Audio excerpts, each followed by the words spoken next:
পাই তিনটি বিশাল দানব পুরো শহর ধ্বংস করে দেয়, আর একজন মানুষ তার গরিলা বন্ধুর সাহায্যে সেই দানবদের থামানোর চেষ্টা করে।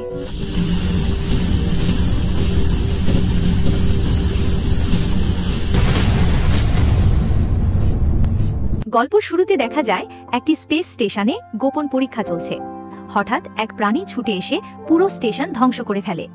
এক নারী বিজ্ঞানী মরার আগে গোপন জেনেটিক স্যাম্পল ক্যাপসুল পৃথিবীতে পাঠিয়ে দেয়।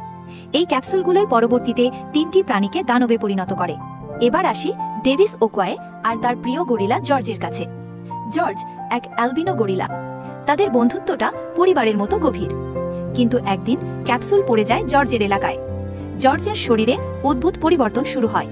তার আকার দ্বিগুণ হয়ে যায়, শরীর শক্তিশালী হয়ে ওঠে, মেজাজ ভয়ঙ্কর আক্রমণাত্মক হয়ে যায়।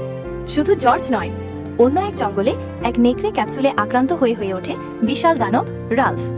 আরেকটি ক্যাপসুল পড়ে নদীতে, সেখান থেকে জন্ম নেয় বিশাল কুমির লিজি। তিনটি দানব অস্বাভাবিক শক্তি নিয়ে ছড়িয়ে পড়ে। জর্জ স্যাংচুয়ারি থেকে পালায়। সে ট্রাক, গাড়ি, ভবন ফেলে। তাকে নিয়ে যায় এক বিশেষ বিমানে। এদিকে আমরা জানি ডক্টর কেট কল্ডওয়েলের কথা, যিনি বলেন এই দানব তৈরির আসল কারণ হল এনার্জিন কর্পোরেশন। কোম্পানির মালিক ক্লেয়ার আর ব্রেট লোভের কারণে এই বিপদ তৈরি করেছে।